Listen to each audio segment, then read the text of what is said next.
Okay, Kamalpreet, you may go ahead with live streaming. Okay. Thank you, Tina. Okay. Greetings of the day to all. On behalf of DGSIC, I would like to welcome all of you to the third non-plenary session of the day, titled Corporeal Cells and Infinite Freedoms. I would like to extend a warm welcome, especially to the speakers and the esteemed chair for the session, Dr. Catherine Juyu Cheng. Allow me to introduce Dr. Cheng before we begin with the session. Dr. Catherine Juyu Cheng is currently an associate professor in the Department of Foreign Languages and Literature at Feng Chia University. She received her PhD in English from National Taiwan Normal University. Her research interests include postmodern novels, science fiction, contemporary European philosophy, film studies, animation, and Buddhist philosophy.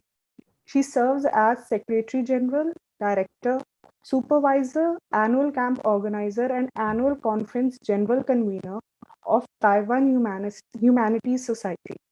Her most recent publication includes a book titled Thinking with Animation, which she co-edited with Geoff T. and Bradley. She has authored numerous papers which have been published in journals ranging from NTU Study, Campaign Review, Chung Wai Literary Quarterly, Review of English and American Literature, and Humanitas Taiwanica. Her recent publications include The Post-Human Throw of the Dice in Cixin Liu's Three-Body Problem, Catastrophism and Creation in Shinkai Makoto's Your Name, The Virtual and Effect in Wei Te Sheng's Kano, Nature and the Smiths in Hayao Miyazaki's Princess Mononoke, among others. I would now request Dr. Cheng to please take over. Thank you. Hi, everyone. It's my honor to serve as the moderator of this session. I really like this session because the topic is really interesting. It's about corporeal selves, okay? And I like this topic. It's about corporeal selves and infinite freedoms. And actually, there's an activity called Sunflower Activity in Taiwan. That's also about this kind of infinite freedom raised by this kind of body without organ experiences, okay? So I think today I would like to learn from lots of from both of you, okay? So first of all, I would introduce Diego Alonso Ramirez Perez. I'm sorry for my pronunciation. Yeah, so I would like to introduce you first, okay? So wait for me. And here we can say that he's wait. I got too many materials for me to take a look, okay? So, and he's a PhD student from political and process institutions. And you can see that he's a lawyer and has pursued a master in private law from Adolfo Ibáñez University, San Diego, Chile. His main areas of research interests are post-structuralist philosophy, theory of norms, philosophy of law, and radical democracy. He's working particularly on the relationship between the philosophy of difference and its reflexivity with various normative theories, with the aim of constructing new models of legal agencies.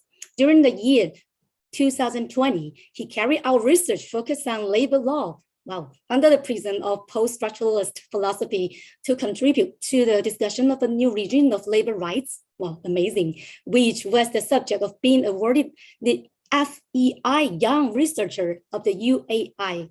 Later, during 2021, he began the development of his current doctoral research that lies in the philosophical legal theorization of a normativity of difference. That is, that a law can create differences. I like it, yeah. According to the democratic movements of political life, to advance towards regulatory ideals that are constitutive of difference and their respective justice in law. I was, impressed by your experiences, okay? And also by how the law can really, because when you try to create it, then you can really change the world. Yeah, so I would like you to talk about your interesting topic now. And let's welcome the first speaker. So your topic is? Thank you for the presentation. I have my presentation in order to expose it. If you can allow me to share my Can you hear me? Yeah, probably you can raise your volume a little bit. Yeah, so he has a very interesting topic, the legal refrain, refrain towards a radical difference from neoliberalism. So now that's welcome the first speaker to present it for us. Thank you. Thank you. Thank you for the presentation. And I want to ask you if you can allow me to share my screen because I have a presentation. I think you can use the share screen. Did you see down below in the middle? Yeah, now I can. Now I can. Thank you. Thank you. Thank you. Well, thank you, Catherine, for your presentation. Today, I would like to explain one of my papers from my PhD project, and precisely is trying to understand is the legal retournelle, the legal refrain, towards a radical difference from neoliberalism. So under this consideration, first of all, I would like to expose my table of contents. In first order, I want to expose my hypothesis and how I'm working with my methodology. Second one, I will expose my framework, precisely what are the resources that I'm working with, are the materials, philosophical materials and legal materials that I'm working. And then I will divide my framework in two levels.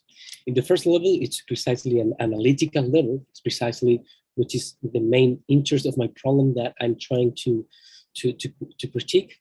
And then one, it's a normative level, precisely trying to understand how the law, in order to create new understandings through the difference, precisely in the agency, can interrupt this kind of legal subject that I'm critiquing in my framework. And then in my last part, I will expose some conclusions and some practical thoughts that we can imagine and then we can think within my presentation. So precisely my hypothesis, it's define the legal agency within a legal refrain, retournelle. And that means to put the difference as the principal preoccupation for law, interrupting the logocentrism of the legal subject through its movement that emerges according to a consistency of the becoming democratic. So this idea precisely is trying to understand that the legal agency has some problems to thought the difference. And these problems are constitutive of the rationale of the legal of the agency, precisely has a logocentrism. So, for my understanding, one of these problems under the philosophy of Digitalization and Plenary, we can think a difference that it's defined by the consistency, metaphysical understanding of the becoming democratic, precisely and pragmatical and a pragmatical approach to interrupt this abstract logocentrism of the legal side. So my methodology here is I'm working with the methodology of the archaeology of the human science from Michel Foucault within a legal deconstruction of Jacques Derrida. And this fusion of both methodologies is trying precisely to involve different levels of the problem. The first one that I'm going to these three levels I will try to resolve or to problematize here. The first one is precisely the ontological problem, and precisely is trying to understand that this is a being of law. So the agency through the legal subject, it's precisely a being of law. The second one is that this being of law has a conceptual nature, that it's precisely produced by the law. And that means that have an anthropological characteristic. There are relations and there are some dependence from the anthropological characteristics that are in a formation of knowledge. And the third level is precisely the normative. And it means to think that these norms of the legal subject are some organization of that identity. So here with these three levels, I'm trying precisely to understand which is the problem in its different views, ontological, conceptual, and normative. So precisely going to my framework, I understand that the neoliberalism and law. And precisely here, I identify a relation that is constitutive of what Michel Foucault called the governmentality. And that means to understand at the first historical approach that liberalism and neoliberalism, it's one and the same field to produce subjects that govern themselves by the ideas of autonomy, liberty, and being productive as the unique way to live the life. And this idea is for me, a bedrock of my argument, because this idea of neoliberal governmentality produce an agency that it's produced and it's through a legal subject. So this idea to produce subjects in a legal level, it's through a subject of rights, because this sense of legitimation, justification, and agency is an identity of the human being. So the positive law looks to realize the human identity in all the anthropological spheres. So here I'm trying to show how these different levels that I expose in the first part of my presentation, ontological, conceptual, and normative, are interrelational in its parts. And that means precisely to understand under this critique, it's precisely that an agency from a neo-materialistic tradition can be postulated on the next formula: is the power, transcendental form, and potential immanent field to affect and to be affected. So the agency here is only thinking by the legal subject, only by the transcendental form, and all the immanent field, it's reproduced and conduct under the transcendental form that I'm explaining here. So our criticism is that this model of the legal subject nothing tells us about the condition that made it possible as a legal fiction. That is, it presupposes the sovereign and subject existence of the human identity with an anthropological nature in which the law must only conserve in order to be governed. So in my second part of my framework is precisely which are the resources that I'm going to critique or precisely that I'm criticizing this idea of neoliberalism governmentality that are within the law. And precisely like I'm exposing here, it's problematic, this idea that Michel Foucault understand and Jacques Derrida will understand, because the difference in law is precisely absence, to say in some way. So after the French theory, we can think that difference as conceptual, metaphysical, and pragmatic understanding of reality implies to postulate that always the difference becomes a move under, between, and over at the same time of the closer identities, implying overflowing of the subject. So the difference, it's a radical reality of our understanding of the world, and always the difference are overflowing the idea of the legal subject. So for me, a pragmatic understanding of difference is what Gilles Deleuze, Philippe Guattari, and in some way Jacques Derrida with the concept of democracy to come, is precisely that I'm working here the idea of becoming democratic. And it's precisely understand that the difference is the democracy, it's other phase of democracy, because it's a verb in constant motion that can never be reduced to a system or to a noun under this consideration.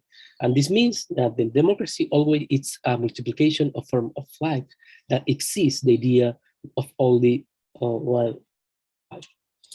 So here it's precisely where the ritornelle or the refrain shows its power to think on all this problem of agency. Because if we understand precisely of the lecture of 1000 of Platos, that the refrain, the ritornelle, it's a musical formula to express the rhythms and meanings of a piece of sonorous art. In this sense, the ritornelle defines the agency as the rhythms and meanings of creation of unceasing difference of territories.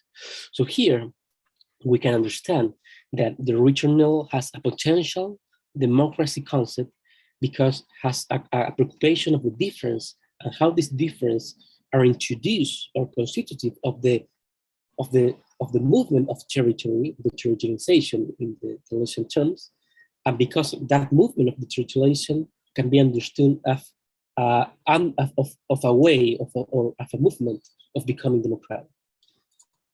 So precisely here I will like to expose my critique. It's that precisely, well, what is the principal problem in the law with all these apparatus that I am exposing here. Precisely, like I was telling in my first part, the ontological condition of the legal logocentrism implies a limitation to think legally. So, to make it clear, interpreting the legal subject as a logocentrism means to emphasize in the idea that it's a self-reference being to constitute a right. Thus, an ontology of being means that any movement, becoming, figure, a line outside that being is absent to the identity of law. It's not relevant. And precisely, this is a first move or a first an understanding of what means the legal logocentrism that borrows its condition of construction. So precisely this condition of construction, discursive meaning, has that the concept of legal subject has a nature that emerged from a certain wave of relation of power and of knowledge. So this legal logocentrism it doesn't allow us to think the difference, the radical difference, and it's not just that the problem. The problem also is that it has an epistemic condition and political condition and rational condition. Precisely an epistemic condition that has an anthropological subject and has a natural form of living, language, biological, economic, and then has a justifying political, self itself like a sovereign subject, self-behavior and sovereignty of the self in the statute of dignity. And then has a rational nature that it's transcendental subject, it's that the sovereign freedom is always of idea of reason between positive and negative liberties. So, and here I would like here to be clear what it's precisely the point that I'm trying to hear in my presentation. So all this idea of the legal logocentrism and the legal subject and has this epistemic nature means in other terms that the normative law is organization of this legal subject, of this legal logocentrism. And because the normative of legal logocentrism implies that in terms of agency, that law has the only object to organize this legal subject. So the law must organize and realize with the object to fulfill this legal subject to guarantee that identity, anthropological and sovereign and transcendental forms that are constitutive of this legal subject. So here is my problem here. My problem with this, with the law in terms of agency is that the law has only an understanding that must organize and make real and realize this idea of this abstract idea of the legal subject. So here it's my normative understanding here is precisely going to the work of the Gilles Deleuze and Félix Guattari. It's that a metaphysics of the movement. So here my normative question is how we can think the difference through the law when we understand that this is the problem of the legal subject. And I'm trying to respond that it's precisely we have to understand that it's a new metaphysics that must define the law. That means that the legal, that means that is the consistency of it. So the consistency law precisely is trying to understand that the difference is constitutive of reality, and at the same time, the agency have some encounters with the reality, and that's the way that produce the difference. So the legal refrain is linked to the concept of becoming, creation, and difference to constitute a normative functional to the resistance of the neoliberal governmentality. That means that the consistency, it's the multiplication, the difference, the radical difference that exists in the neoliberal governmentality. This argument is better understood if we understand that the refrain are the rhythms and milieux of the democracy. So that precisely means that the precise content of the becoming is that the subject is not defined as an organic unit, but rather as a democratic process of momentary potential that enables multiplicity. The democracy as refrain consists of exhausting what prevents the transformation of the subject, the reference to laws. So here is precisely to understand that if we're trying to solve this problem and trying to introduce the difference through the law, means that we are not able, or we not have to refer the agency of a subject to its logos because of the problem that it's involved. Rather, it's better to guarantee the difference, refer to the consistency, to the movement of democracy that are within a social of a dynamic of the society. So precisely, the democracy as the movement of difference means that all the ideas that are in the law, must be placed in their mobility, that is, in their virtually real without being actual, and ideal without being abstract. And in their own actuality, it's how this movement could be understood. So, okay, how we can understand in a first level what is precisely the main consideration to understand of how a legal returnal could be a radical difference from neoliberal governmentality. It's precisely because it's a criteria of absolute difference. So it's precisely to understand that the only or one of the paths to make lines of flight from the governmentality, it's thinking the consistency of the democracy and precisely on its movement. So to make it clear, the returnal implies breaking the logic of legal logocentrism because it's a model of consistency that it's defined by the movement and displacement that occur on a plane of immanence of law to form a pragmatic and transcendental legal ideas. According to this new to this understanding of the norm, difference itself is profoundly undistinguishable and identifiable because of its content mobility, and hence the categories of rhythms and milieus for the continuation of its difference. So it's the difference or the chaos that has some rhythms, and so that the difference is the substantive rather than a product. So precisely here we can understand that, like I said before, an understanding that make lines of flight through the agency in the law, it's precisely to think how the law could be more differential within the agency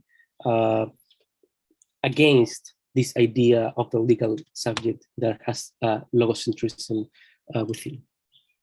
So in my conclusion, I would like to expose here that this model precisely on the literature that we can understand here has immanent legal freedoms. That it means that precisely authors like Paul Patton had been thinking this idea with the idea of critical liberty. That means that the liberty must have this idea of territorialization through the lines of flight. And maybe precisely one case study that are in the working of this article is precisely that the social movement could be understood as the territorialization of the law, because our becomings that make absolute territorializations meanwhile affect the legal order within a difference of a legal meaning that emerge from its own consistency of democracy.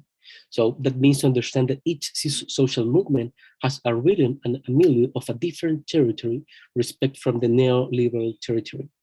So my main idea that I would like to close my presentation of today is precisely to understand, for example, that each social movement by definition has an immanent deterritorialization that offers a new way of understanding the life through the law, because that the legal meaning there are within the idea that is constitutive of that social movement means a difference or a radical difference from the neoliberal governmentality. Thank you for your patience.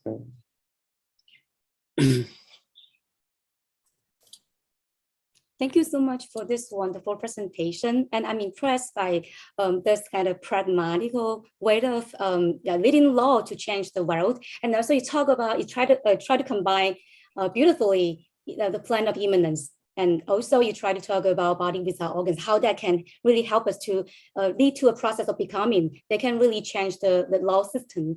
Yeah, and I'm really inspired by that. Yeah, and also I think that there's a very interesting case in Taiwan, as I mentioned, about the sunflower movement. Yeah, because they are trying to use this kind of body without organ experiences, okay, by using different kind of web system to help us to change. Okay, so now let's move on to the second speaker, It's Olivia Perez Cohen, is it? Yeah, so she's a PhD candidate in education, master in education, and bachelor in geography, and technician in early childhood education. Okay, so she develops research regarding childhood and decolonial studies. It is politically organized at LIMA, where it publishes, where is it?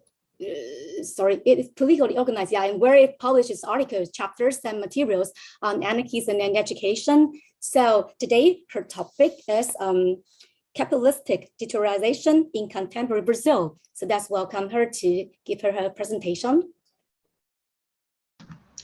Thank you, Catherine. Good morning, everyone. I would like to start by saying that this work is developed with Rafael Limongelli and Renato Mendes, who are also here. We work together at Unicamp, and I would like for them to introduce themselves, since I am the first author, but they are also in the work. So please, Rafael, Renato. Hello, good morning, everyone. It's a pleasure to be here and to share this article and these thoughts with you all. Thank you for the opportunity and thank you for the organization. Hi, everyone. I'm Renato, and I studied in the master degree lab alongside Rafael and Olivia, and I'm co-author of this speech, and it's a pleasure to be here. Thank you. We're all very good friends and colleagues. So our work, I'll propose here aims to analyze the relationship between the inflammation of neoliberal intervention that populates Brazil in the integrated world capitalism and three environment and eco-social catastrophic events: the collapse of the debris dam of the transnational mining company Vale in Brumadinho, Minas Gerais, and the oil leaks that populated the Brazil coast from Bahia to Espírito Santo, and the biggest fire in the last 20 years in the Amazon forest. For this, with Guattari, we will conduct an ecosophical cartography that articulates the three ecologies in the relation to the environment, social relations, and subjectivity productions. We prepare a text, and we're gonna read it. Feel free to ask questions later. We are very open to discussion. So what we're gonna do here is articulate the catastrophic events that were catalyzed by the expansion of neoliberalism in Brazil. Therefore, we must consider that neoliberal subjectivity has taken the capitalistic way of life into a new territory. It has deteriorized what capitalism itself has produced as a modern subject and has generated a new subject in a constant getaway. Not a getaway in the sense of seeking its own survival in a territory that it places itself and replaces itself on it, in a constant process of producing systemic killings, ecosophical aberrations. The hypothesis of this speech is that there is a vertiginous inflammation in Brazil neoliberalism, deteriorization settlements on an industrial and technical scientific scale, and also under an ecosophical perspective, emerging subjective process and various social relations from those governed in urbanities to dissident in traditional settlements, such as indigenous people, quilombolas, riversides, The struggles that the field of ecology raises for the contemporary world are at the height of local and international debates. From the President of the United States through transnational investors initiated by specialists from universities around the world, declared by different environmental movements, and shouted by revolutionary groups around the world, with an emphasis on Latin America, such as Zapatistas, Mapuches, Guaranis, and others. Of course, in all these ecological voices, it is not the same perspective of ecological transformation that is an issue. Ecology has gone through several processes of recoding and capture. Guattari calls us to conceive the subject outside Cartesian thought, responsible for establishing a subjective plane strictly confiscated by individual consciousness. Guattari proposes that we think about subjectivation components beyond the circuit of cogito and reason. In this case, the subject is a name given to all the components that function as vectors for the composition of the form of being. Therefore, there is no universal subject, but distinctive planes of subjectivity according to the singular coefficient of how each mode of being becomes a terminal or a node position of transmission of subjectivation powers.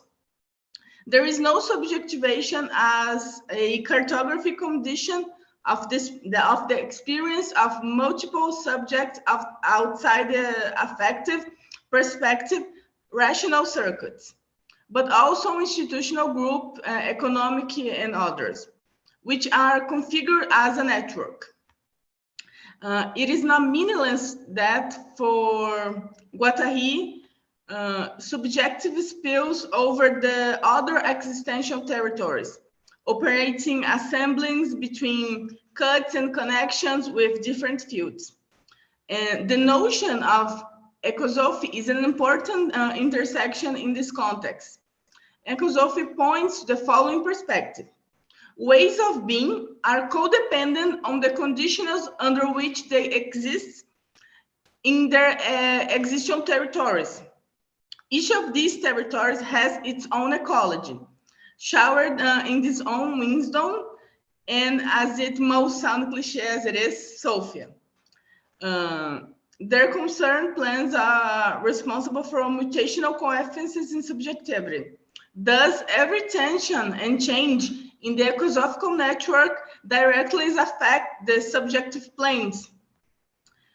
So we made a division between three great tragedies in Brazil, and we divided them between mud, fire, and oil. So we're gonna talk first about mud. The collapse of the debris dam of the transnational mining company Vale do Rio Doce show us a literal example of how the capitalistic territory geographically overlaps its own territory. The overlap of forests, houses, the river called Rio Doce, which means sweet river, and entire communities by an avalanche of toxic mud that buries them is the configuration of a dead soil territory. And the production of territories of fleeing subjects or the subjects in getaway. Here it is worth echoing the poet of the state of Minas Gerais, Carlos Drummond de Andrade, who in his immortal words laments the condemnation of the people of Minas Gerais to the mining companies I woke. Renato must quote him in Portuguese here to preserve the poem's melopia, and because there would be another forceful digitalization to break his rhymes and metrics into another language. without the necessary treatment. It's always a pleasure to quote Drummond, and we can post the translation of the poem in the chat. O rio é doce, a vale amarga. Ai, antes fosse mais leve a carga. Entre estatais e multinacionais, ai, quantos ais. A dívida interna, a dívida externa, a dívida eterna. Quantas toneladas exportamos de ferro? Quantas lágrimas disfarçamos sem berro?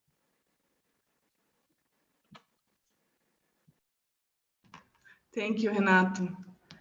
The Brazilian state has been configured as an arm of neoliberalist policy since its economical radicalization at the turn of the 1990s to the 2000s, intensifying in its social base in the production of consuming subjects and the inclusion of lower classes as a driving part of the economical wheel.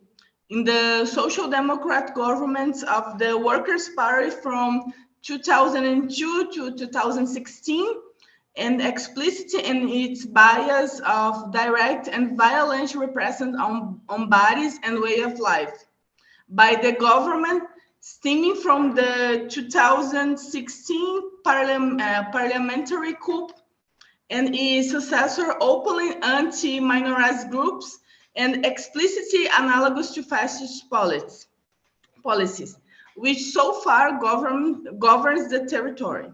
Evidently, repressive characteristics were already in place in the 1990s and even under more charismatic government figures. They occur brutally in rural areas and in prisons during progressive governments.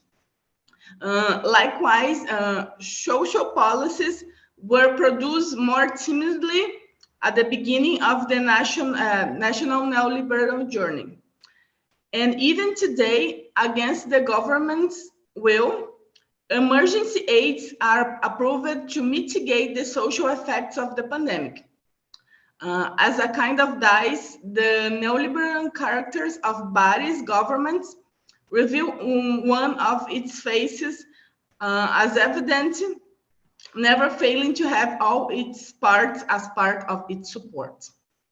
In Brumadinho, the city where the dam bursts occur, we have the re-edition of an ecocide produced by the same company during the progressive area of Brazilian neoliberalism. In the city of Mariana, also in Minas Gerais, another dam of equal proportion broke in 2015 without any consequences for the owners of the state. The bill was paid for the bodies, dead or alive, that had to undergo a forced resignification of their being in the world. In the complete devastation of the territory, houses, communities were deteriorized and happened geographical expulsion from the territory. With that, there is a forced nomadism analogous to what happened with the native communities during the Portuguese invasion that constitute the invention of Brazil in the colonial era.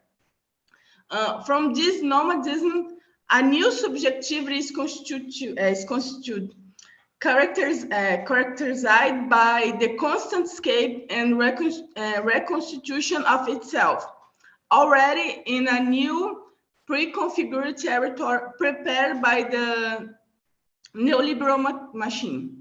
To prevent this escape from creating escapes from the capitalistic way of life, exercising a recapture of subjects. A fly that is not a fly, or a real escape. The creation of a new subjectivity is not allowed. Only a new world subjectivity is artificially produced. A new way to be captured, an escape from a territory of constant threat to a capture in a territory of survival, which forbids the production of life while maintaining survival. I will ask Rafael to continue the speaking of oil. Okay, thank you, Olivia. So Olivia told us about the ecological catastrophe of mud, and I will continue about oil.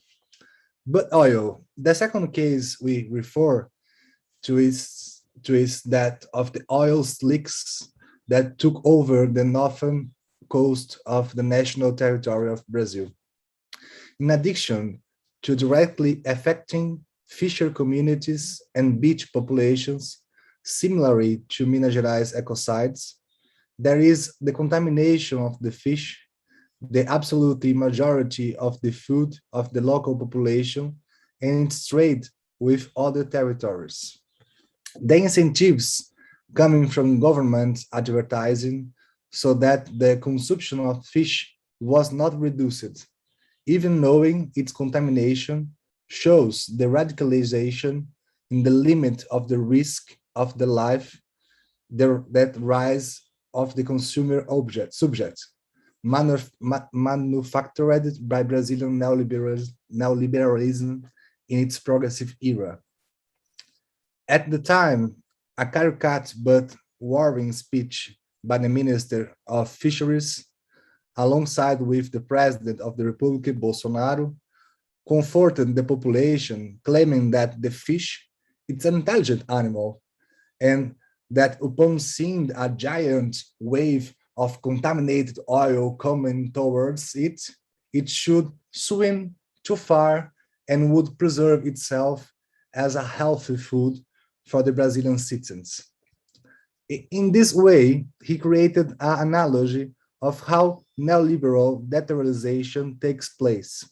A subject, like the wise fish in the ministerial parable, finds itself surrounded by the catastrophic and ecocidal pollution. The help that the state and the rest of the neoliberal machinery offer is to advise you to be smart and swim away. But being surrounded by all sides, there is nowhere to swim except for another form of neoliberal death production. All the alternatives offered are really captured, territorialized by the capitalist order. These are the varied options offered by the same company in the oldest lie yet told by the capital. Now talking about fire. Since the creation of the Brazilian territory, the Amazon rainforest has coexisted with what we dare to call Amazon fire. The burning of the most abundant ecosystem on the planet never came to cease, only varying the intensity in a dispute for the advance of capitalist rage to exterminate local communities, sell their resources, and reconfigure this territory in an immense castle, pasture, and soil plantations. In Amazon fire, since 2016, and even more in the current government, as well as the intensification of the repressive character of neoliberalism on bodies, there is a radicalization of the incendiary march of torches and that practice the genocide and ethnocide of rural communities and the forest people, as well as the devastation of the territory and its species. The state, orchestrated by capital, invests in the extermination of dissident relations between society and nature, seeking to end the ethical dynamics of indigenous communities with the forests by walking against the fascist understanding. The forest body, like the people body, has been repressed in order to be governed, exterminated in its plentiful and plural condition to be reduced to a small, profitable, and manageable subjectivity.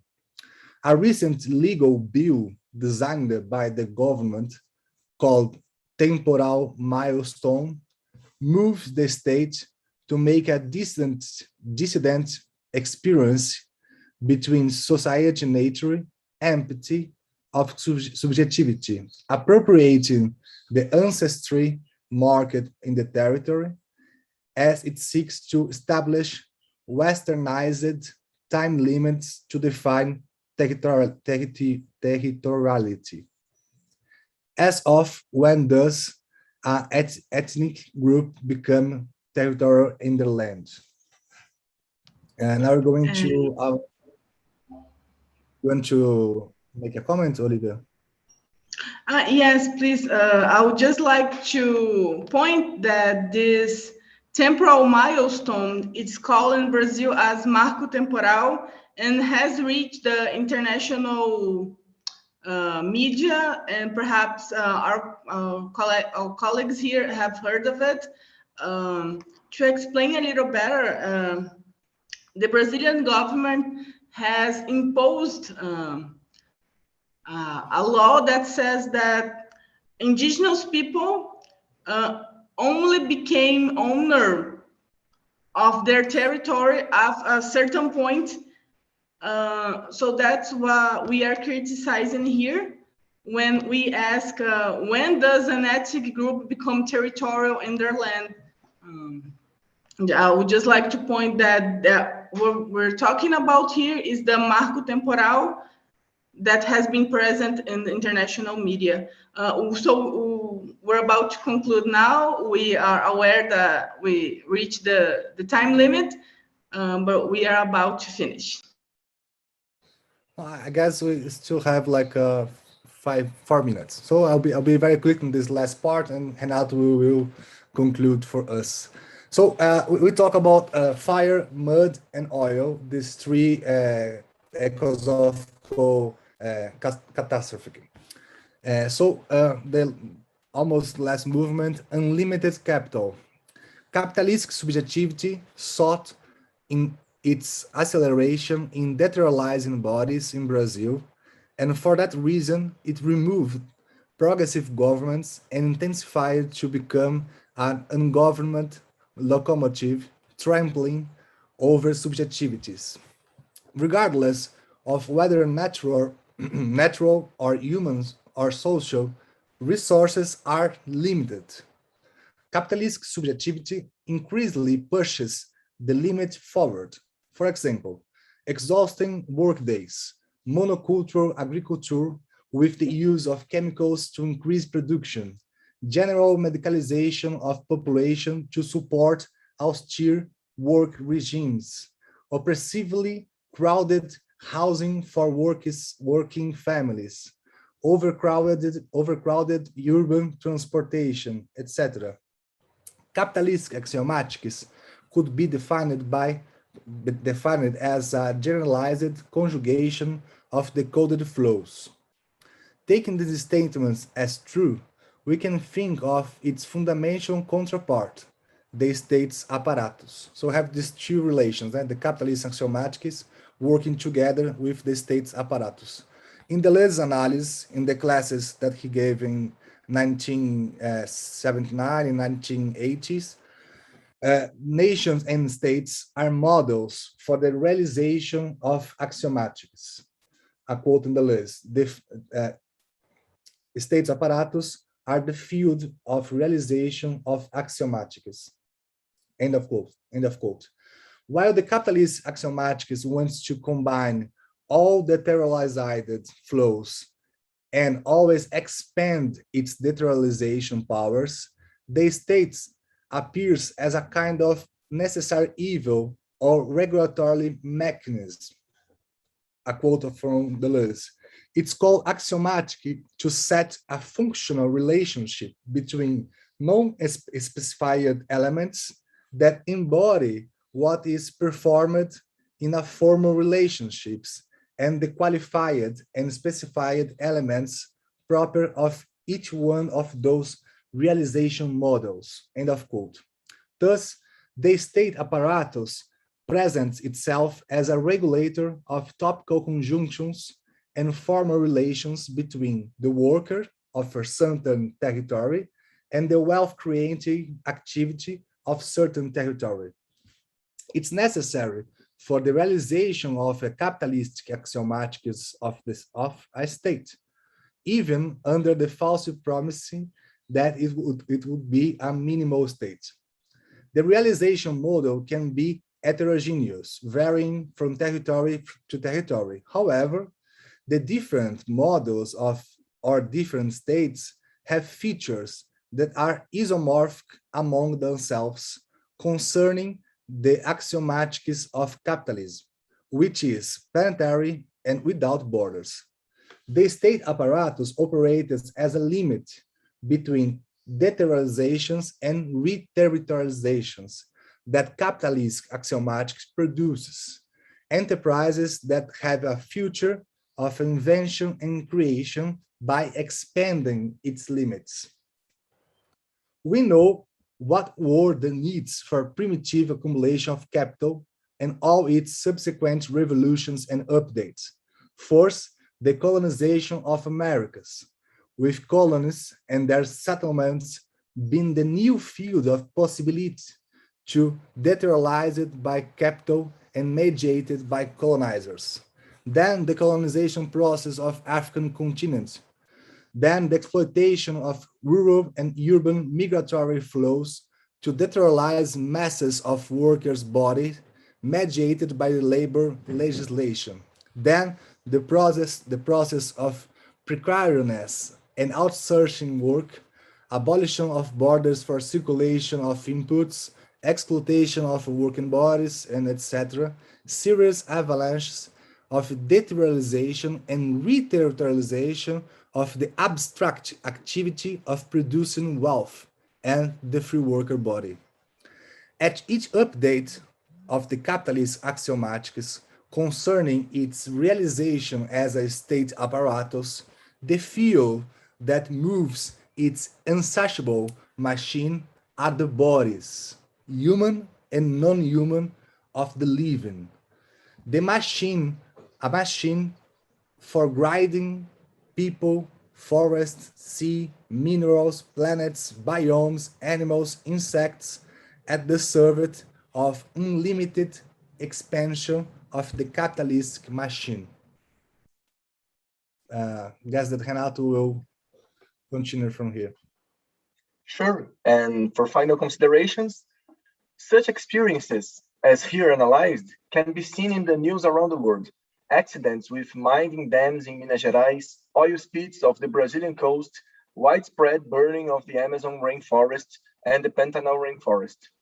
But these situations are typical of the capitalistic system itself, which resists with its monocultural subjectivities. When minority groups of indigenous, riparian, and quilombolas people, small communities that live around sustainable agriculture, engage against functional mental, social, and environmental ecology, they are activating the ecosophical key in order to highlight the aberrations of this system. We could call an ecosophical attitude anything that's of fragmented undertaking, of inactivities, however precarious, of daring experimentations, of new collective sets of education. They begin to look for the other ways of seeing and making the world, other ways of being and of elevating ways of being, opening to each other to irrigate and enrich each other.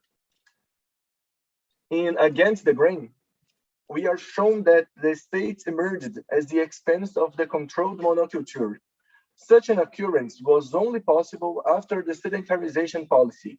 The state module requires concentrated labor. It's a quote from Scott.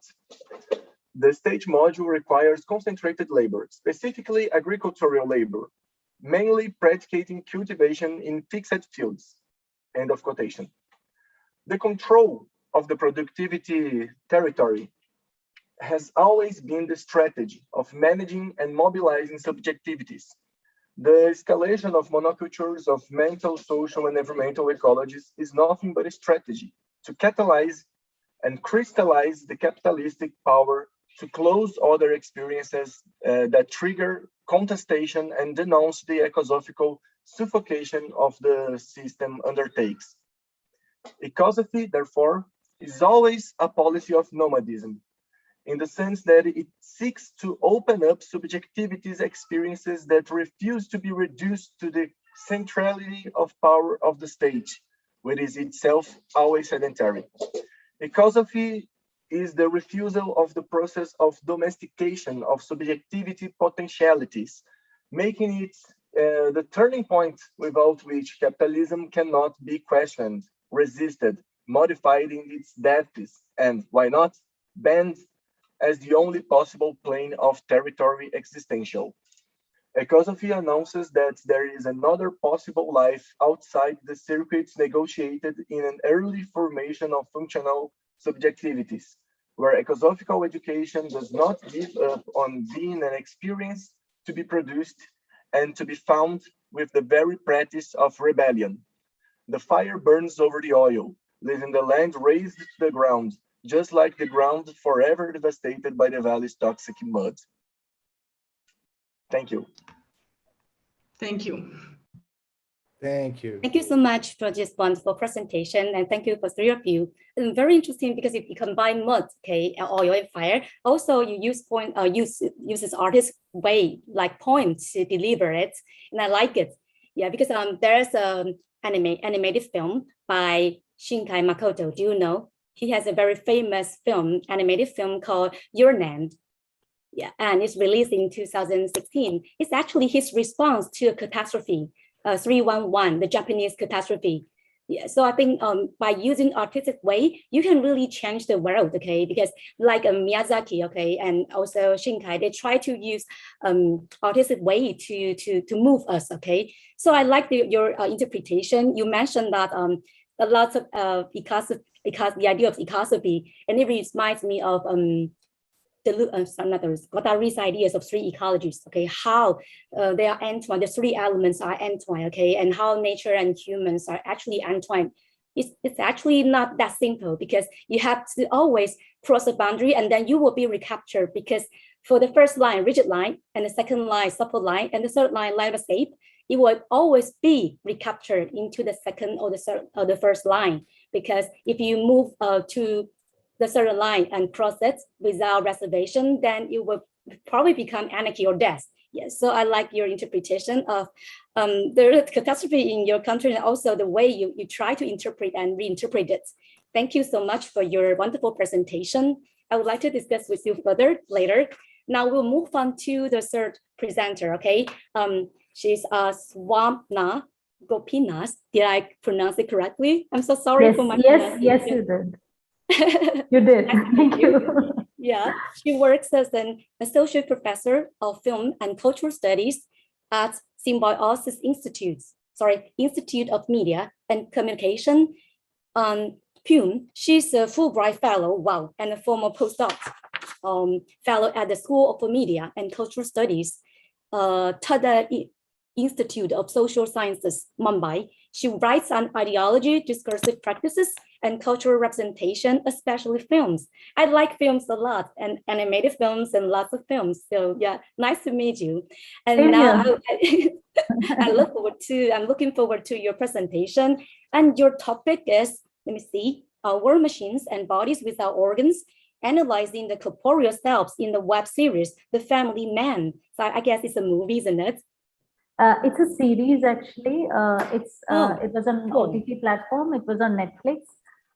It's a series that had 2 seasons, 2019 and 2021. So yeah. Great. So now it's your turn. Yeah. So actually, this is a combined paper. I worked on it with my friend, co-researcher Rutuja Deshmukh. She's also here. You can see her on the screen. Actually, we're sitting together. Hello. Hi. Yeah. She's a researcher at Symbiosis Institute of Media and Communication, Pune, and we are great friends. So we have worked on this, and I think we will begin now. So thank you, Manoj. Thank you, organizers, for giving us this opportunity to present the paper. This is actually my third Delusion Retiree conference, and I miss being offline and having those interesting discussions and deliberations, which we had in Chennai and Mumbai. Coming to the paper, I hope we can do it. We can split it up in this way. So Rituja will begin with the introduction to the series, and she will also introduce a few characters that we would like to discuss here. And then I will take it further and discuss on the aspect of Tamil Alum, which forms an important part of this paper. And then I will go into how this can be understood using the concepts of body machines and body without organs. Yeah. Yes. Thank you. Thank you, Swapna. So do you want to share with us your slides or? Yeah, sure. Okay, yeah. Just a sec.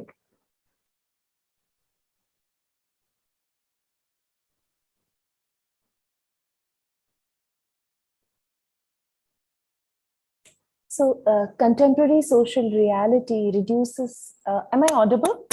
Yes. Yeah. Contemporary social reality reduces individuals to bodies, to assemblages that are constantly negotiating with organisms, where bodies are imagined as battlefields. The increased acceptance of surveillance of varied forms in the context of the pandemic further complicates the relationship of bodies with the environment. As modernity and nationhood became the hegemonic normative structures across the world, bodies became that of citizens and sites for institutions to exercise their authority and control.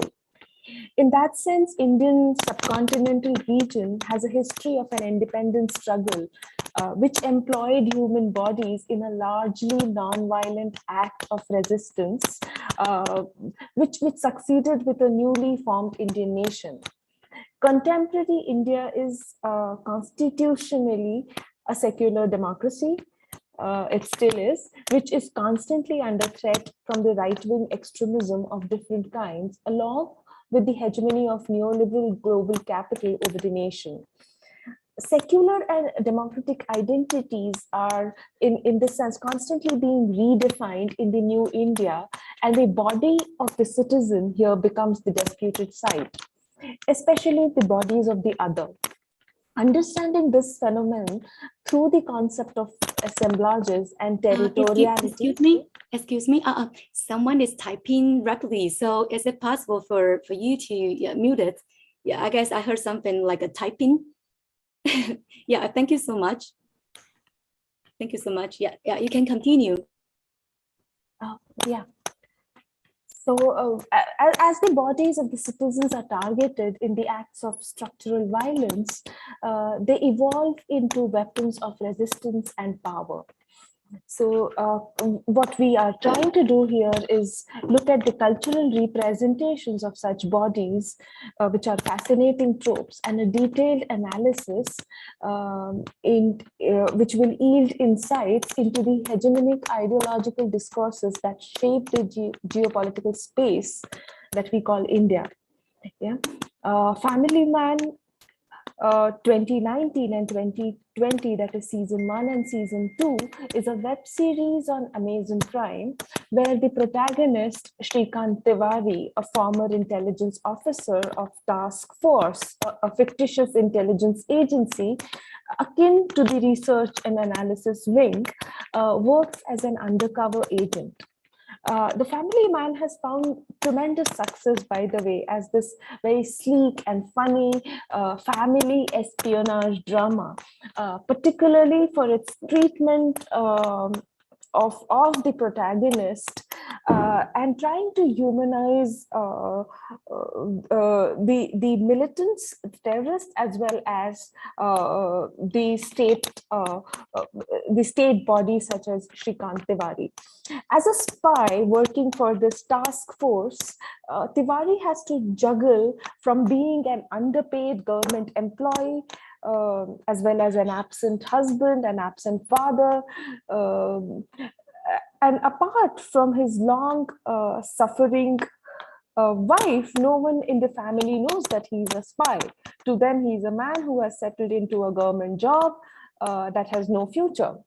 However, at work, Tiwari is in his element. He's this sort of spy,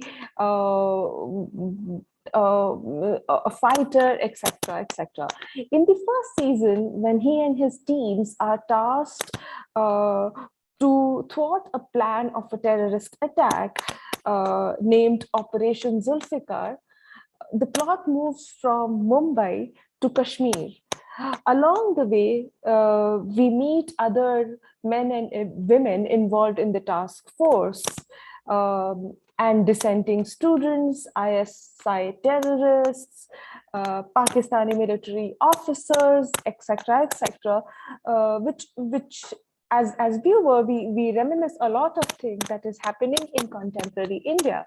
Yeah, the second season of The Family Man begins with Tiwari now working at an IT firm in a private firm,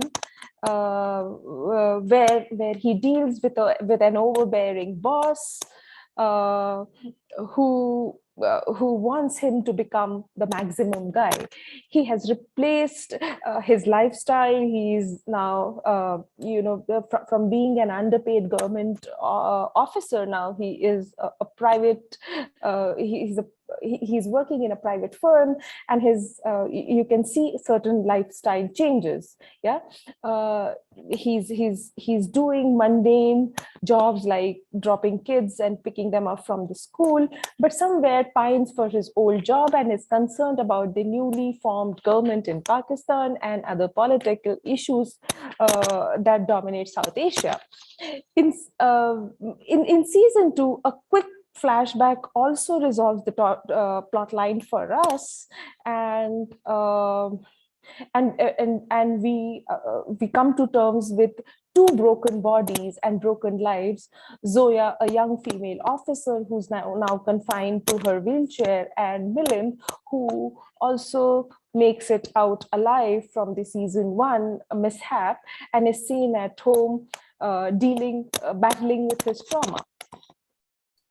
What we are concerned with today's presentation, however, is looking at season 2 and two characters from season 2, Raji and Bhaskaran.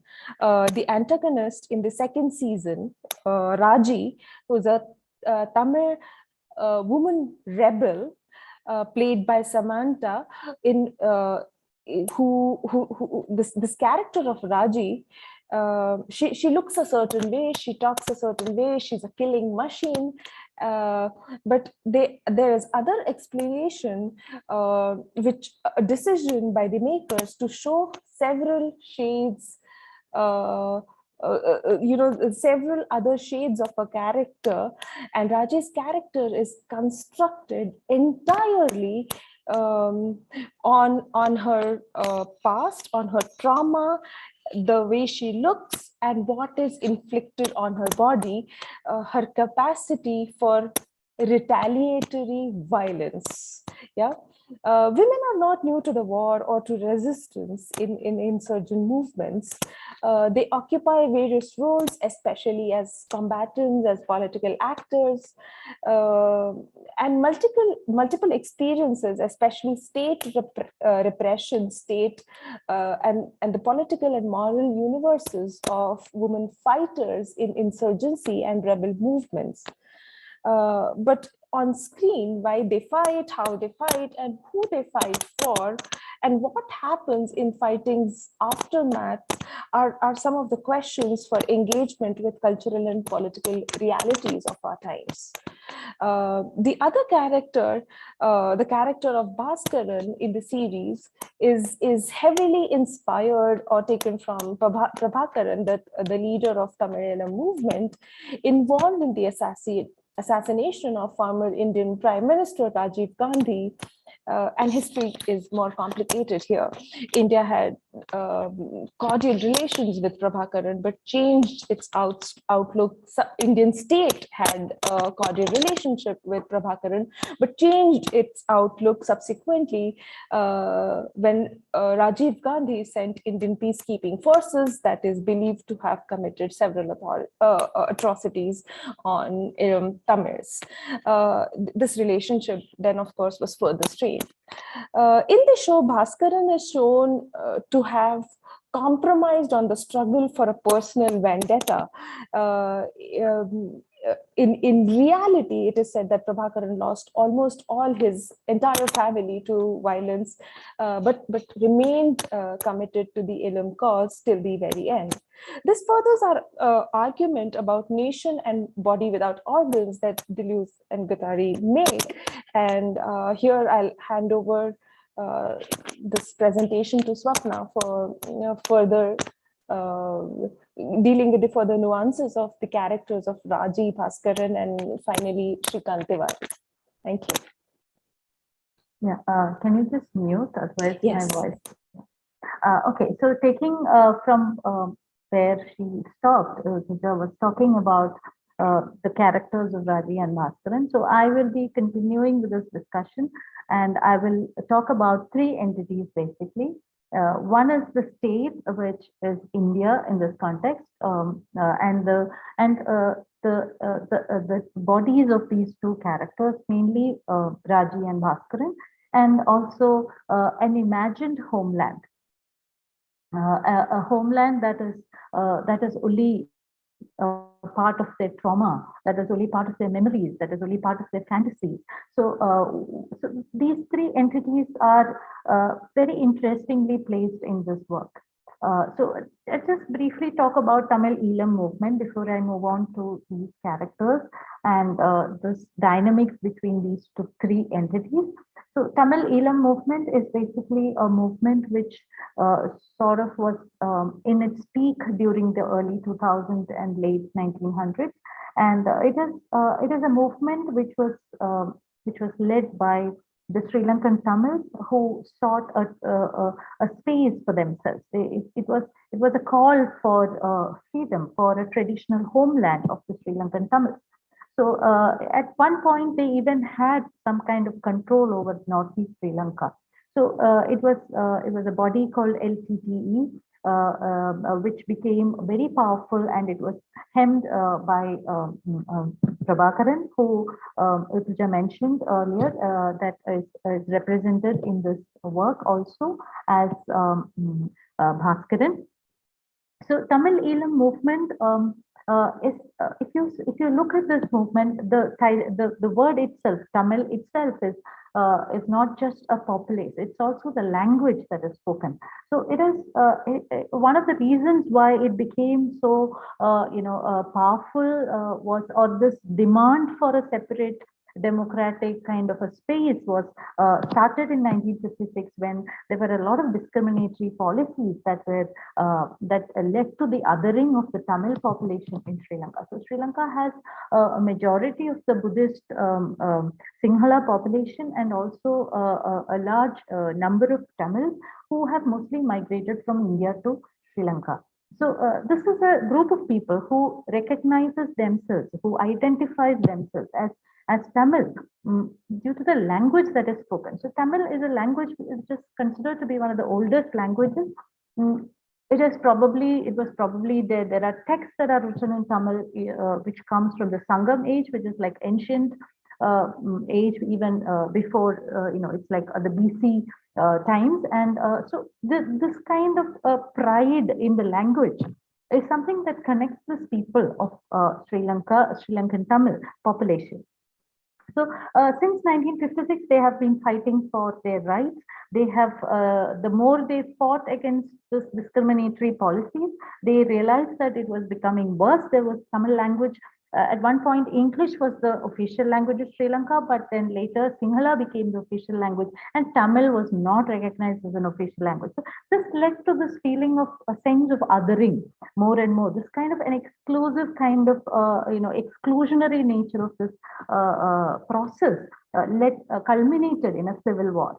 And the civil war was very, very destructive, led to the loss of lives of millions of people, and a lot of people became refugees and had to travel to India and stay in refugee camps. So the fact is that LTTE had a well set, army and navy, air force, and everything. But by 2009, it was totally crushed. And the fact is that they have been demanding that it be called genocide because the number of people who were killed, the kind of abuse, the kind of violence that was inflicted on women and children. These are all things which are not being spoken about. So this film, this series does not really talk about those things with that sort of a seriousness. But as of now, the Sri Lankan Tamils still demand a Tamil homeland, a territory for themselves. They demand a democratic right, and this is being led by the Tamil diaspora population. So there is even a sort of a transnational government of Tamil Eelam since 2009, which does not have a host state. It is just something which is very which is there, which is present but is not really present. And they have even democratically elected members from among the Tamil diaspora. So Tamil nationalism is something that works across borders and is built around, as I mentioned earlier, around a language and a culture and a tradition. So this is the reality of the Tamil Eelam movement. And as you would see in this series, Prabhakaran or Bhaskaran is the name that you see in this series. He kills himself in this series as well. So I would like to look at it from as I mentioned earlier, three entities. One is the state which sort of tries to crush all kinds of resistance, all kinds of independent voices, constraints, tries to create constraints, and tries to prevent voices of dissent. And so when I look at the concept of the homeland, for the Tamil homeland, for the Tamil diaspora, or in the series, especially the land, the homeland that exists in the memories of Raji and Bhaskaran, basically. So I would like to look at it as a body without organs. A body without organs, which has the potential to be a state, a homeland for these people. So it is definitely there. It has the potentials, but it is not there as well. So it is something which offers a lot of possibility. So if you look at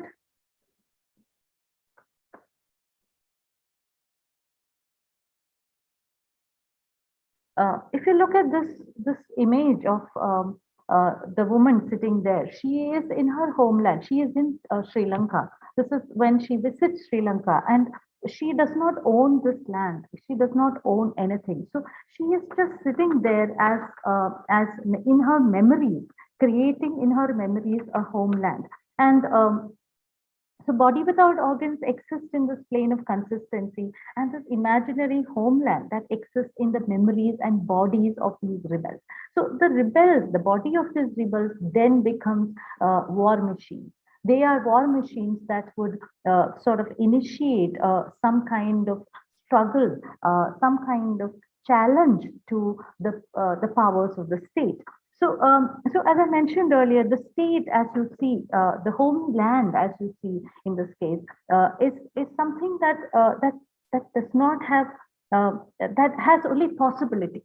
That does not have a concrete space. That does not have a geographical. There's no spatiality. There is no corporeality as far as this land is concerned. Whereas the body of the rebel is something different. So here is one body of the rebel that I mentioned.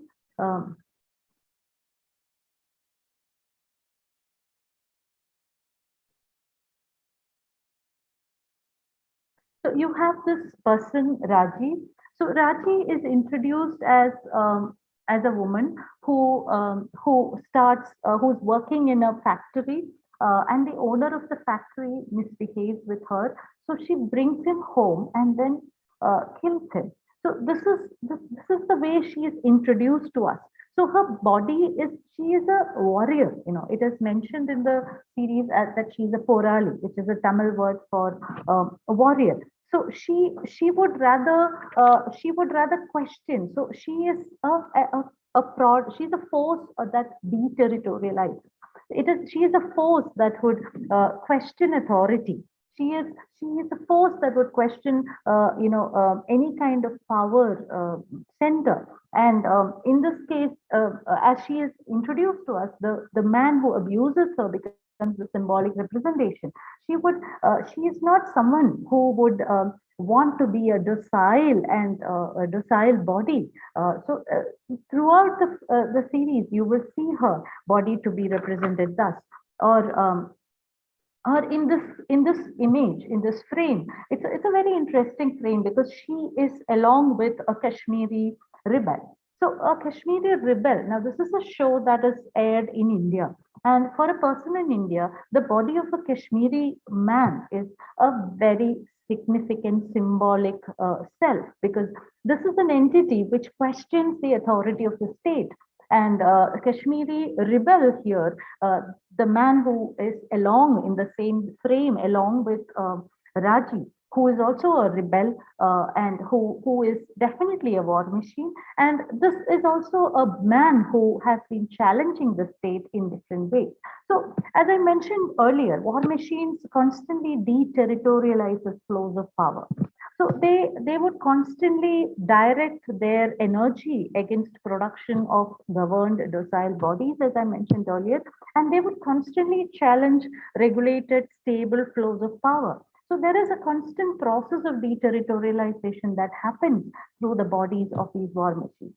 So when I say, so contrary to the state's methods of deterritorialization, these are people, these are bodies that enable flows. These are bodies that change straighted spaces to smooth spaces and enable discussions and conversations. So now to come to this image of this is a poster of the series, and when you see this you understand that this is the state that is being represented. So it is the state that constantly invites violence. So war machines are not bodies that want war. So this is something that is very interesting in nomadology, how Deleuze and Guattari talks about war machines, because they say that war machines do not have war as its object. So if in this context, it is very clear that how does this whole violent episodes happen? So it is a state that seeks to interiorize. It is a state that seeks ways to appropriate. Trying to exclude everything that calls its center to or questions its center, or challenges the center of power. So there is constantly the interventions of the state. So it is a state that invites war. It is a state that invites war from nomadic war machines like the rebels who are shown in this series. Because the rebels are people who are war machines who have attributes of sovereign individualism. And in this case, you also have a rebel like Raji who has nostalgic memories of a possibility of a homeland, or Bhaskaran, who has those possibilities, who nourishes, who cherishes those possibilities of a homeland. So state invites war from these people. So war is just a potential in this case, but the state would want them to come forward and create violent moments. So that they are rendered helpless. The war machines are rendered helpless in this context. So the antagonism to all forms of sovereignty is something that you see as a common feature in these people like Bhaskaran. And it's very interesting how they use the use of cyanide capsules in this series as well. You see how they constantly use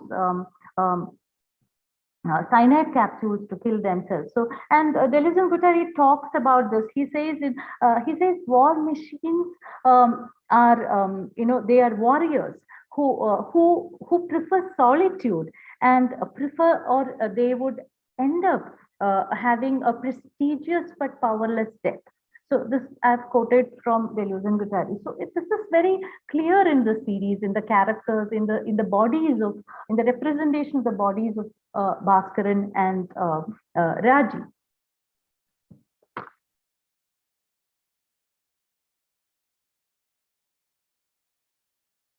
Yeah. So moving on to sort of tell you a little bit more about these characters, especially Raji. Raji, there are several scenes where she comes to Sri Lanka. She comes as she comes in hiding. She comes in disguise to Sri Lanka, and you have to understand that she comes back to her homeland. This is the homeland that she cherishes. She wants. The images, the visuals are absolutely beautiful. But she comes here as in disguise, and she is hiding, and she is constantly under threat of being detected and killed. But at the same time, she is someone who owns those memories. There is a memory that she has, which is more real to her than this imagined homeland of hers. So in the case of Bhaskaran too, you will see that, because he never comes. He's constantly he's been thrown out of his homeland. He's in hiding in some other country. I think the series has France as the country. And so he is in hiding, and he dies. He dies in that country. He's never able to come back to his country at all. So these images are all, very, very clearly talks about how the body of the individual, how the body of I wouldn't want to say citizen, but the body of an individual, of a person, a subjectivity is constantly being appropriated, constantly being challenged by the machines of the state, and how state emerges as this very powerful and very exploitative, very oppressive kind of a mechanism. And Tiwari, as I was talking about earlier, Tiwari becomes this perfect symbol of that power in this. The image that I have captured here would probably tell you that this is exactly what how the state is to be understood, is to be symbolically represented. Though of course the filmmaker may not have intended to do that, but it ends up as something like that. So the series has these interesting elements of the body of the rebel, the body of the ideal citizen, and this body without organs, the beautiful image, the beautiful non-existent homeland that survives through memories, and and the rebels who treasure those memories, and would rather die for those memories of a cherished homeland. Yeah, that's it. Thank you. Oh, thank you so much for this wonderful presentation. And also this movie is really interesting. And it reminds me of the virtual image and the actual image, because for her, probably it's a kind of crystal image, or probably a virtual image that can help her to survive, because this is kind of a fabricated memory that can lead her to a new life, isn't it? Yeah, a good healing. And also it reminds me of another mention. Deleuze mentioned there are three kinds of space: striated space and smooth space. But yes, there's the third one called holy space. Holy space. Yeah, so actually I think that's possible for her to find a new way. Okay, and also I like the way of combining war machines and resistance. Yeah, so thank you for your wonderful presentation, and I hope we can have a further discussion later. And also, I will invite the audience to ask some questions. So we will move on to the fourth speaker. Let me take a look and see. Sujit Kumar Parallel is an associate professor at the School of Social Sciences, MG University, Kerala, and was formerly a faculty at the Center for Media Studies, JNU, New Delhi. His research areas include visual culture, cultural studies, media studies, photographic representation, and film studies. He has worked extensively in the field of cultural studies, and his works have been published in many peer-reviewed journals, a notable one being Family Photographs, Visual Mediations of the Social, which was published in Critical Quarterly. So now let's welcome Suju to present, and his topic is conjunctural visuals of the contemporary violence, pain, and suffering. Let's welcome Suju. Thank you, Chair Catherine, and thank you, Manoj and the team for giving me this opportunity. Am I audible? Yes. Thank you. What my paper is actually going to look at, not about the image, the contemporary images, but the space between the image and the spectator. I mean, we are actually encountering lots of violent images in our everyday life. So it has its own content, but at the same time, these images are producing lots of affective sensibility to the viewer.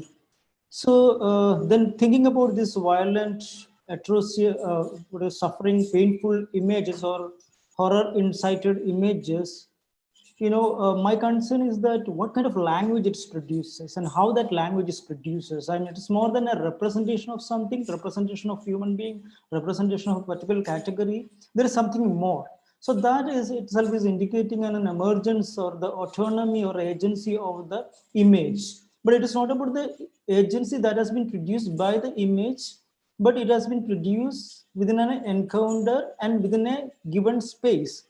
So, or an interval or a gap. In that gap, a new kinds of language is emerging within the contemporary. So my paper is actually going to look at, presentation is going to look at this space, and it is a visual language. So the primary concern here is to how do we trace the notion of human or being while encountering visuals that demonstrate acts of violence or torture related to caste, community, religion, and politics. Scholars opined that the visuals have the power to interpret us as human. These visuals shock, affect, enrage us, and often invoke various forms of social and political responsiveness, especially in the domain of contemporary new media circulation. However,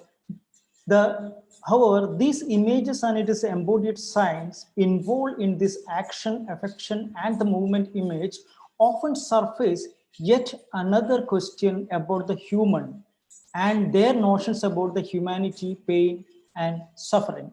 So this is a kind of an introduction. Can I share my screen to show some of the images? Yes, please go ahead. Yeah, I hope you can see the screen. Yes, sir. Yeah. So these are the some of the visuals I want to discuss. I mean, I'm not neither going to discuss the content or where it's produced, but the kind of effect it generates. This image is a tribal man who was lynched and murdered in Kerala sometimes in 2018. And there is another images which we recorded in recent 2020 as well as 2018 of killing Muslims, killing migrant workers. And quite recently, there is another images of a farmer who were protesting against the encroachment, and jumping of a photographer on the body of a farmer or on the body of a peasant who were actually under whether who's semi-conscious or unconscious, or we do not know. But I'm going to look at the space that produces the space between the photographer, between the person, and between the body, between the bare body and between the authority, between the object image as well as between the object image and the person who is actually looking at, who is viewing, who is encountering these images. So the magnitude of the contemporary visual signifiers of violence breaks away from its own territory of the representational and linguistic signification to activate affective embodiments and sensorial perceptions, which are not completely limited to the idea of the materiality of any specific culture but rather transcends across cultures. This sensory signification of image is what Pinny calls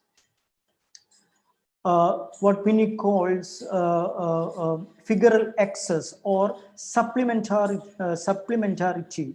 And according to him, it refers to the densely compressed performative and the effectively and libidinally charged domain that escape from conventional significations.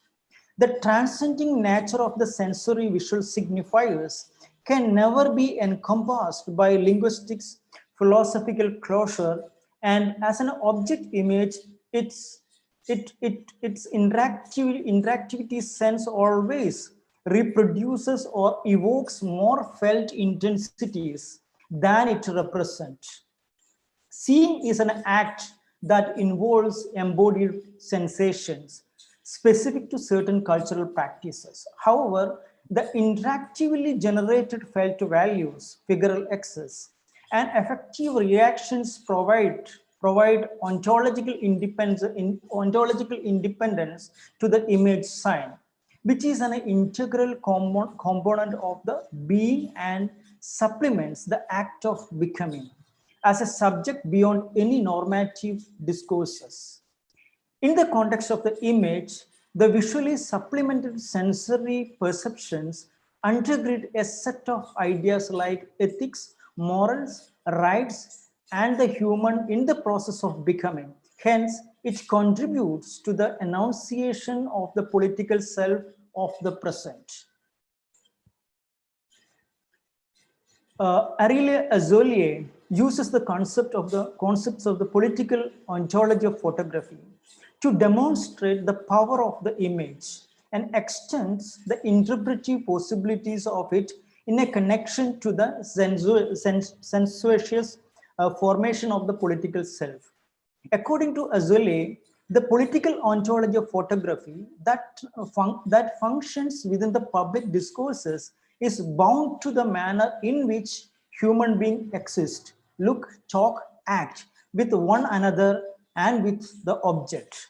The political ontology of the photograph mediates when photography is situated in an all-encompassing political space that is replete with ideals of ethics, citizen, human rights, wherein the viewers or citizens encounter with the images produces affective sensation, which exhorts him to recognize other lives as lives. In an encounter with a violent image of suffering and atrocities, the spectator imagines and acknowledges that lives of the victims as citizens based on the humanitarian values. How do these images visually produce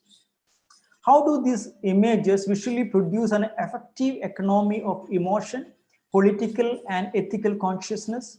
Can this image and their visual effect independently produce a narrative, or do we need an embodied political narrative as an indexical context of the image in order to understand the frames as well as to mobilize a subjective position against violence? It means that the encounter between the event of the photography or the event of the visual image and the sense of seeing makes it operationalize in an intensive space of contested imaginaries of power, state, authority, human, politics, and resistance.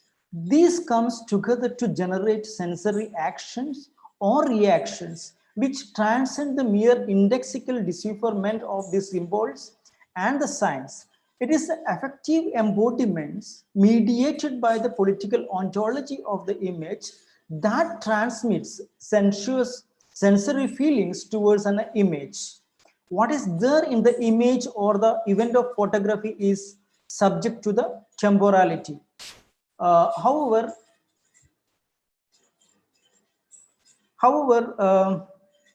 as Asuli points out, that the event of photography or event of image is never over and can only be suspended, caught in anticipation of the next encounter.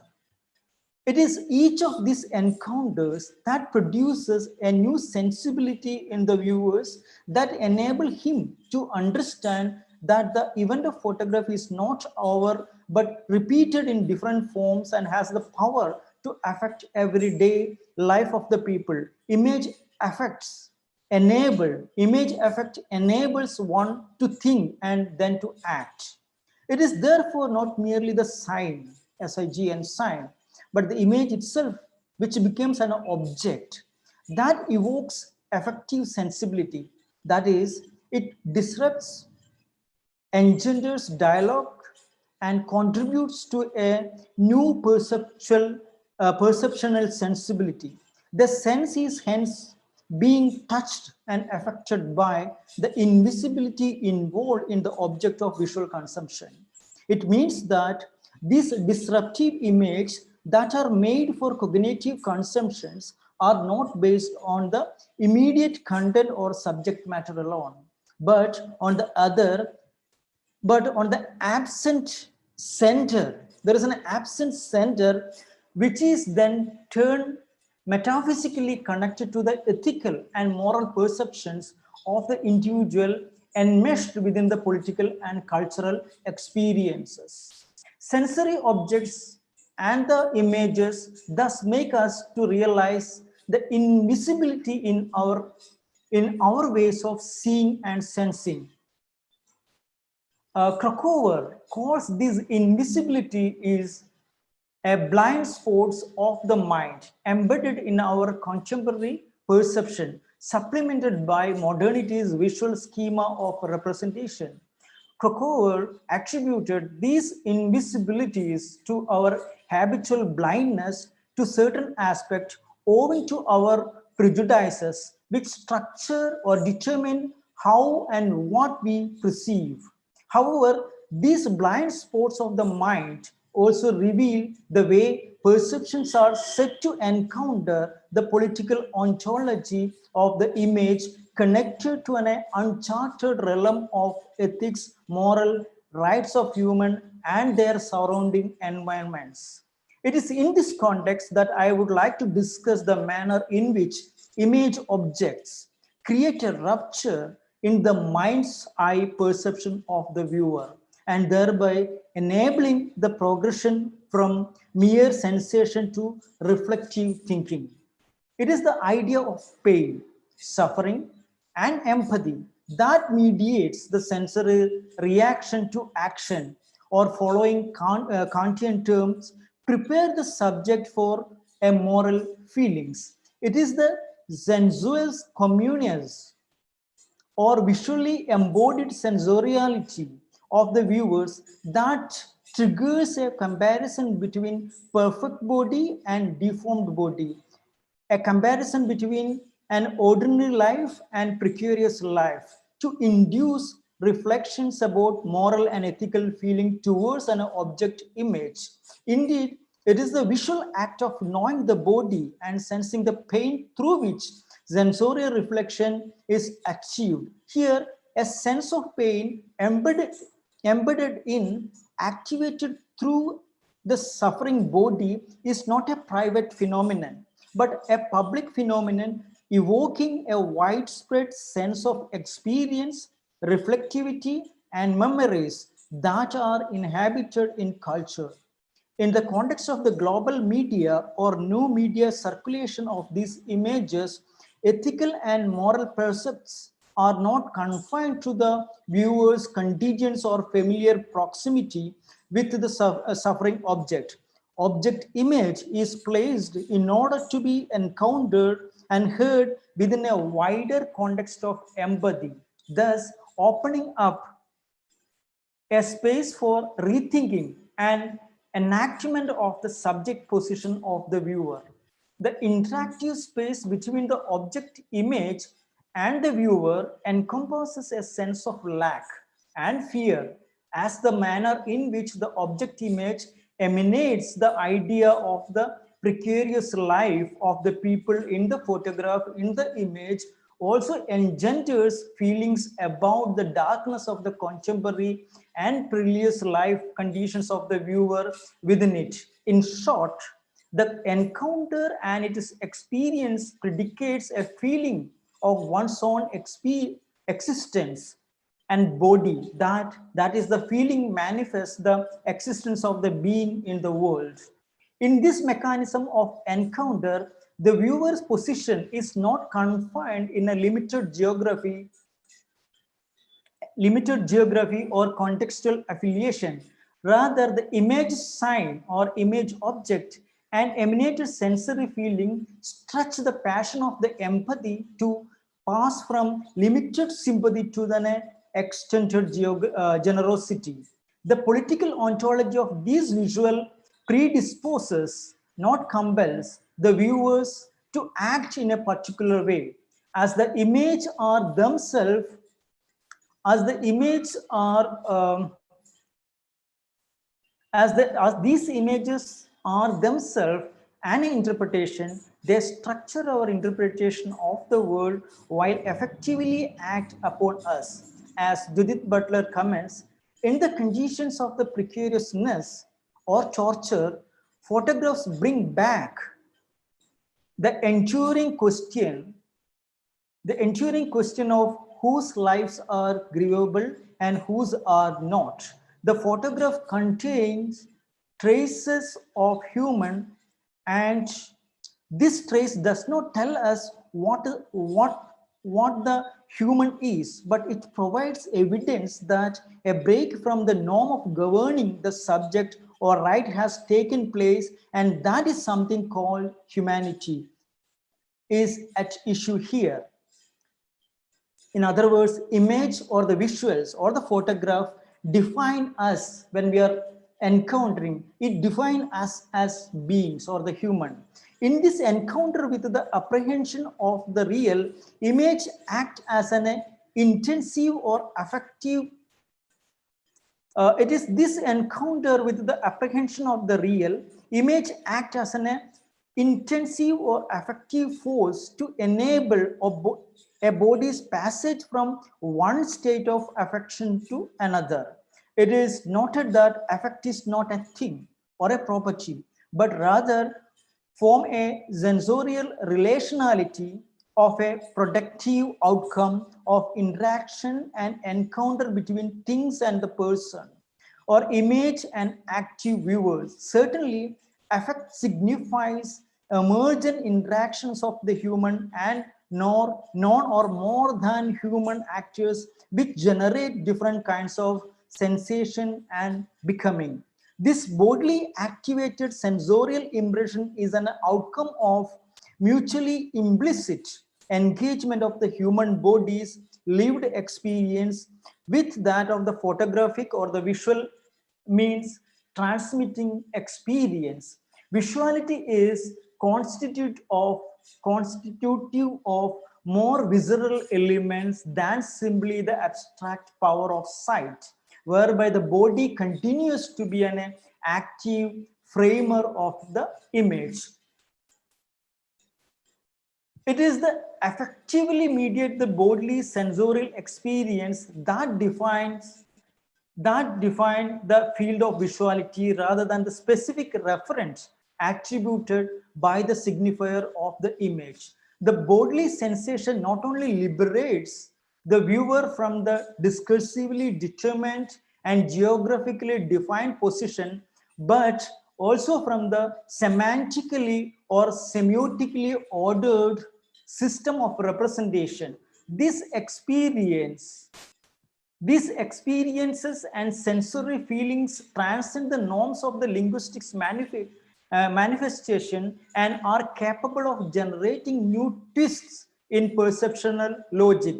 The affective dimensions and the new twists in the sensorial perception of the spectator or the decentered and non-confined position of the viewer is also termed as an empathetic identification or heteropathic identification, which is a form of intersubjective encounter predicated on an openness to be a mode of existence or experience that goes beyond what is known by the self.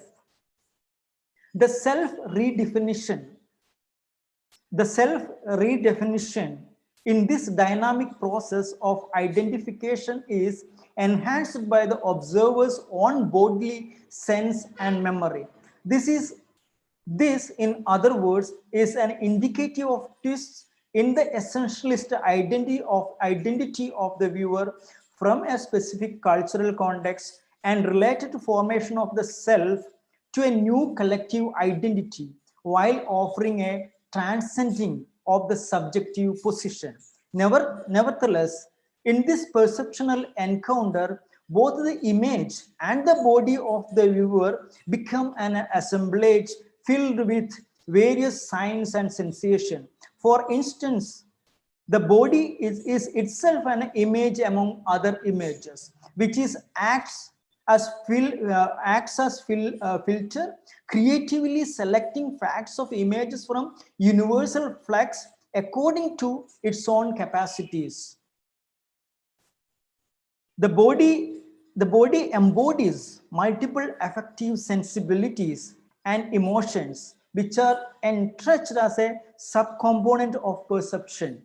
Deleuze further categorizes the interactive and intersensorial relation between the affect and perception as movement image, which is constitutive of affection image, the third component of subjectivity, filling and stimulating the interval between the other two components of the body images, that is perception image and action image. The image object affects or force the body image to sense, feel, and evoke an indecisive action while appropriating moral and ethical values relevant to its own interest in order to develop a perception of moral spectatorship. In this sense, the space in the image and its political ontology enable the viewers to enunciate an ethical imperative, to think beyond the moral imperatives of the fixed rule of norms and conventions. Photographs or images or visuals initiate a movement image to go beyond the fixed boundaries of the conventional visual sense to an act of a sensing of the image and the world in conditions of the precariousness, while enacting embodied experience and intersubjective sensory relations. Then these images, these visuals can be called sensory inscriptions that blends ideas of the political ontology based on an extended moral philosophy and generated sensory experience through the means of technological representation, while simultaneously invoking the idea of being and becoming in the world. My next section of this paper is actually looking at the two narrative structure of the visuality. One is the secular, and the other is the what you can say a messianic daunting imaginary that is being created by the contemporary media. But since there is a time constraint, I'm stopping here. I'm concluding here. Thank you very much for your patience. Thank you, Sujis. Okay, thank you for this wonderful presentation. And I like the ideas of images. Lots of you are talking about images here. Yeah, and then here, it reminds me of Deleuze's ideas about, as I mentioned, crystal image, because when you talk about the actual image, actually the combination of the actual image and the virtual image can form a crystal image that can serve as the seed. And it is actually, it can transform the world by triggering more and more actual and virtual images. So I like the idea. You try to beautifully put them together, okay? So now I think I will just try to, the floor is open for you to ask them questions, so maybe we can discuss. So do you have questions from the audience or from you? We can try to ask each other questions or exchange ideas. Well, if no one is talking, I can start with some appointments and questions. First of all, I'd like to thank all my colleagues for this amazing presentation. It was a pleasure to hear also the ideas of the another side of the world, from India, and also from my co-land and Latin American friends. So it was amazing to see these two poles getting together. So I will start with just a small comment about this last communication.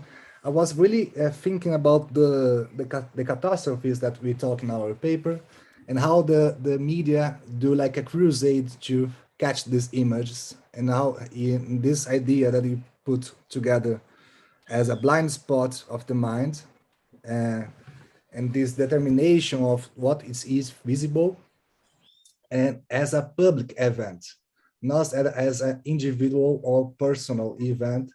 In that, it's very interesting to read, to rise this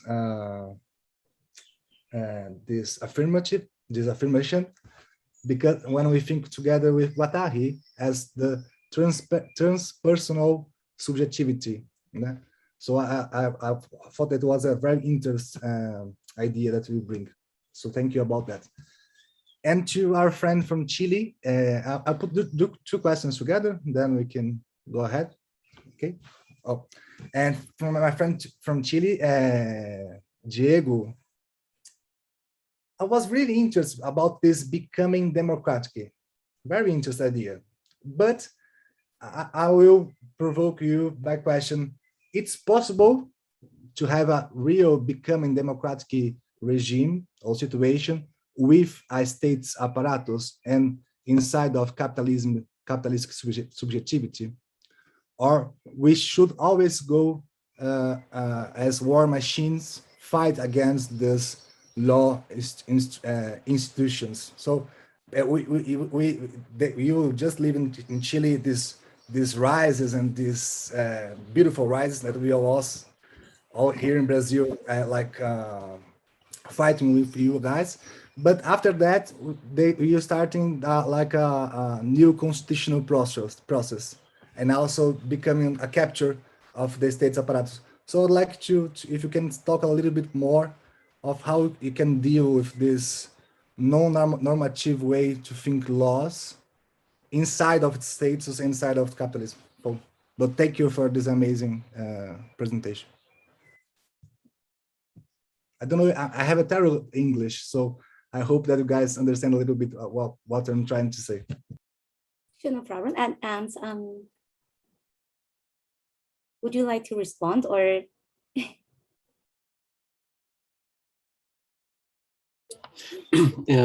Well, yeah, in relation to that question from Rafa, thank you for the interest. And at the same time, I would like to thanks to the colleagues today from the conference. Well, yeah, it's an interesting point that you're making me to say, because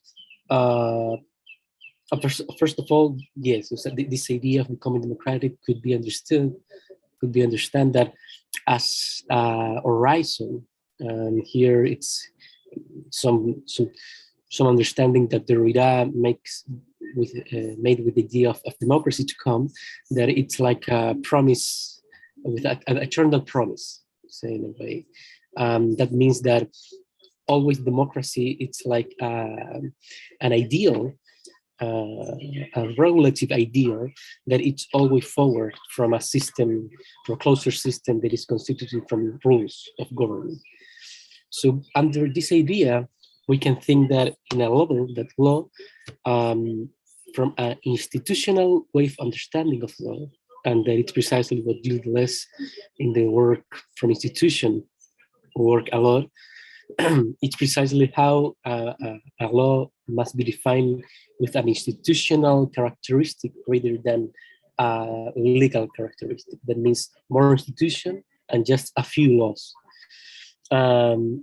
So precisely this idea of becoming democratic, it's like a pragmatical way to create norms. And this, for me, means in an abstract level, one thing that is important.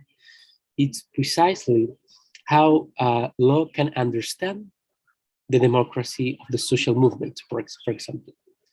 And this kind of understanding, I'm working here with some toolbox from Hans Gadamer and of course from Gilles Deleuze, because this idea of understanding this assumes that it's a fusion between the law and the social movement. So the becoming democratic, it's the difference, the multiplication of difference that are rising in the social movements. And at the same time, this and the kind of understanding means that the meaning of the law, it's able to change. And of course, I'm not naive under this idea that we live in governmentality. We live with an abstract machine that it's always digitalizing the social body, to say in some way. But at the same time, understand that the war machine have some abilities that it's always escaping and take lines of flight from that abstract machine. And my idea precisely is how we can, through the law, to have to empower or to raise more power through the law, through institution from this war machine. In the case of Chile, I'm thinking that this idea has more interesting points of view, because here in Chile, since the 2018, yes, it was a rising of social movements, like too rhizomatic. It was a multiplication of social movement that say enough to some neoliberal policies. And this rhizomatic rising went forward to a constitutional movement moment. So if we understand this idea with the idea that the social movement has the potential to have the legal meaning of a legal order, means to some way that is the difference of the agency that has the power, the formal power to change the legal meaning. So I'm not going to lie, here in Chile, in a structural way of understanding the reality, the political reality, it's the same. Nothing has changed yet. But the thing that has changed is the perception of the reality, of the political reality. And here I think that the idea of the less about the revolution of some lectures of Kant, for me, it's very interesting that it's becoming revolutionary. It means that it's how the perception of reality changes from one moment to another. It's precisely the idea of how the changes are coming.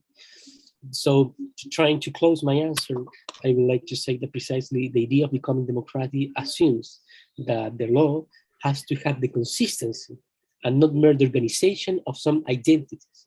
And that consistency means precisely to look how the plane of immanence of the reality of the social movement, the social movements have more power, more potential that just changing some legal institution or some legal norms. It's more complex because it's a form of life. It offers forms of life that exist one mode of life that it's in the abstract machine. So, well, I hope to answer your question, and thank you for the interest. Thank you. I hate to say goodbye and end this beautiful event. However, yeah, we have reached the time limitation. So I wish I could see you face to face in the near future. Yeah, so thank you for all your contribution, and hope we can see each other in the near future and exchange ideas, okay? Yeah, thank you so much. Do we have to take a picture together? No, ma'am. So that we can turn on the camera and try to see each other's face. Okay. In the future, when I see you, you can say hi. If you want a screenshot, you can do it. If it's possible. Chinar, is it possible from our end? I can take a screen grab, no problem. Kindly take one. Please switch on your cameras. I'll just turn it to gallery and then everybody will be visible. Yeah. You can have like the next few seconds if you want. By the time she does that, I would like to remind all the participants here that the next session, which is the plenary session 3 for today, which has speakers, eminent speakers like Claire Colebrook, Kenneth Surin, and Janelle Watson. It will take place in another meeting room, and we will be sharing the link in the chat box. You can directly go from this meeting to that meeting, and it will start in like 15 to 20 minutes. So please, you're welcome to join there as well. We hope to see you there. And so Chinar, yeah, I've taken 2. So okay. I guess that would be okay because there are 2 galleries. I can't take everybody in one picture, so I've taken 2. Okay. All Thank right. you. All right. Okay. Thank you, everyone. Thank you so Please much join for us for the joining. next session. I am posting the link right now. So did you get it? Just a second. No, it's not there. Yeah, now it should be there. Yeah, it's there. Please join us in the next session, plenary So I'll session 3. start it immediately if you want to join. Yeah. Thank you so much. Thank you. Thank you. Thanks so much. Thank you. Thank Eva, for you. this Bye, session. everyone. Bye-bye. Bye. Thank you all. Bye. Thank you, Catherine, for the chair. It was amazing and a pleasure to meet you. Thank you. Thank you so much. It's a wonderful night for me. Now it's nighttime for me. It's night over there. It's around 9. It's around 9 o'clock in the Okay. evening for me. Okay, it's around 10 o'clock in the morning to me. Really? Yeah. Oh, Yeah. no wonder you look alive. I look exhausted after a day's class. I just yes. Okay, nice to meet you. Thank you. Thank you for the movie indication also. Thank you. Thank you. Bye.